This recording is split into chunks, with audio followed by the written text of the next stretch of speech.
샬롬 큐티 브런치 이주희 목사입니다. 10월 14일 월요일 함께 묵상할 말씀은 호세아서 11장 1절에서 11절까지의 말씀입니다. 오늘 본문은 하나님께서 이스라엘을 어떻게 돌보셨고 또 이에 대한 이스라엘의 반응은 어떠하였는지, 그리고 하나님은 계속하여 이스라엘에게 앞으로 어떻게 행하실지에 대한 이야기들을 들려줍니다. 1절에서 4절입니다. 이스라엘이 어렸을 때에 내가 사랑하여 내 아들을 애굽에서 불러냈거늘 선지자들이 그들을 부를수록 그들은 점점 멀리하고 바알들에게 제사하며 아로새긴 우상 앞에서 분향하였느니라. 그러나 내가 에브라임에게 걸음을 가르치고 내 팔로 안았음에도 내가 그들을 고치는 줄을 그들은 알지 못하였도다. 내가 사람의 줄 곧 사랑의 줄로 그들을 이끌었고 그들에게 대하여 그 목에서 멍에를 벗기는 자와 같이 되었으며 그들 앞에 먹을 것을 두었노라. 아멘.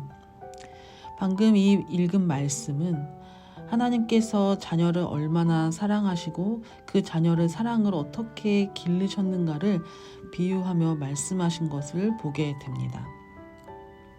하나님께서는 그들의 부모가 되셔서 이스라엘의 종되었던 애굽 땅에서 구원하여 내시고 그들을 하나님의 소유, 백성으로 부르실 때 그 이유는 단 하나, 하나님께서 이스라엘을 사랑하셨기 때문입니다. 그리고 그들이 어떻게 살아가야 하는지 율법과 계명들을 주시며 또 하나님께 다할 것을 충성하였으나 그들의 순종과 충성은 변질되어서 이후에 아무리 하나님께서 보내신 선지자들이 돌아오라 하여도 이스라엘은 듣지 않았습니다. 하나님께서는 그들을 하나님의 사랑으로 안으시고 또 그들이 타락하고 병들었을 때마다 고치셨습니다. 그리고 그들을 풍족하게 해주셨고 자유하게 하셨습니다.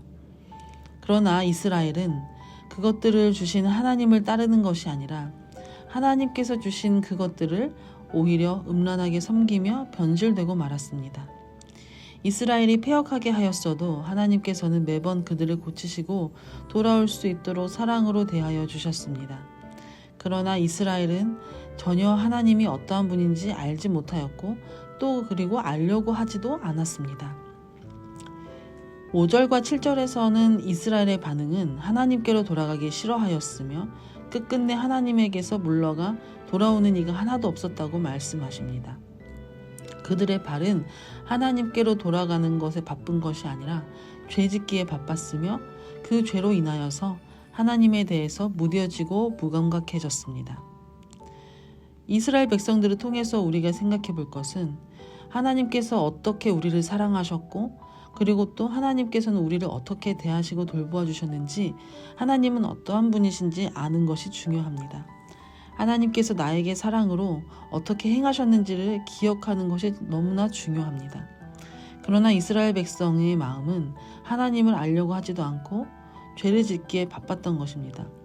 그럼에도 불구하고 하나님께서는 여전히 그분의 성품을 드러내시며 그들을 향한 마음을 멈추지 않으십니다. 8절에서 9절입니다. 에브라임이여 내가 어찌 너를 놓겠느냐. 이스라엘이여 내가 어찌 너를 버리겠느냐. 내가 어찌 너를 아드마같이 놓겠느냐. 어찌 너를 스보임같이 두겠느냐. 내 마음이 내 속에서 돌이키어 나의 긍휼이 온전히 불붙는 듯 하도다. 아멘. 아드마와 스보임은 소돔과 고모라가 하나님의 재앙과 심판을 받을 때 함께 몰락하였던 지역으로 보여집니다. 이러한 지역들을 하나님께서는 가차없이 심판하셨지만 이스라엘을 향하여서는 이렇게 하지 못하시겠다는 하나님의 절절한 사랑을 말씀하십니다. 하나님께서는 이스라엘을 향한 사랑을 그치지 않으십니다. 예전에도 그랬고 지금도 여전히 하나님께서는 상한 이스라엘을 고치시고 다시 돌아오게 하시려고 계속하여 말씀하시는 것입니다. 이스라엘 백성들은 하나님을 버렸지만 하나님께서는 결코 이스라엘을 버리지 않으시는 것을 봅니다. 하나님께서는 한 번 하신 당신의 언약을 신실하게 끝까지 붙들고 계시기 때문입니다. 이스라엘은 애굽에서 사랑하여 불러내신 그 하나님 백성이고 또 그들을 친히 인도하시고 그들을 고치시고 싸매어 주시는 분이시기 때문입니다. 하나님이 우리를 사랑하시는 그 사랑은 우리가 가히 상상할 수 없는 사랑입니다. 진노를 내리시지만 그 진노는 영원하지 않으며 하나님의 사랑은 그 진노보다 훨씬 큽니다. 하나님의 진노의 목적은 심판이 아니라 이스라엘을 돌이키기 위함이며 그들을 사랑하기 때문에 그 일을 하시는 것입니다. 우리가 이러한 하나님 앞에 할 수 있는 것은 하나님께로 다시 돌아가는 것입니다.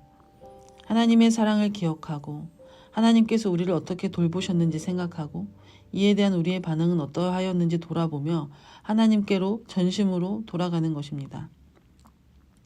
하나님은 우리의 아버지이시고 우리는 그분의 자녀입니다. 아버지는 자녀를 버리지 않으며 자녀가 바른 길을 갈 수 있도록 징계와 훈계를 마다하지 않습니다. 이 모든 것이 사랑이라는 데에서 시작됩니다. 돌아오는 주일은 감사주일인데 한 주간 하나님께서 나를 어떻게 사랑하셨는지 회상하고 감사하며 하나님 앞에서 신실하지 못하였던 나의 모습들을 돌아보며 하나님의 사랑 앞에 잠잠히 머물 수 있게 되기를 축복합니다. 기도하겠습니다. 사랑하는 주님, 하나님께서 우리를 얼마나 사랑하시는지 우리는 그것을 다 헤아릴 수가 없음을 주님 앞에 고백합니다. 우리가 무엇이 간데 우리를 이렇게 사랑하시는지요. 하나님의 변함없는 신실하시고 뜨거운 사랑 앞에 우리의 마음을 정결하게 하고 바로하게 하셔서 하나님께 더욱 가까이 나아가는 삶이 되게 하여 주옵소서. 하나님께서 우리를 버리지 아니하시듯이 우리 역시도 신실하게 하나님만 바라보고 하나님께 반응하고 나아가는 우리가 되게 하여 주옵소서. 감사드리며 예수님의 이름으로 기도드립니다. 아멘.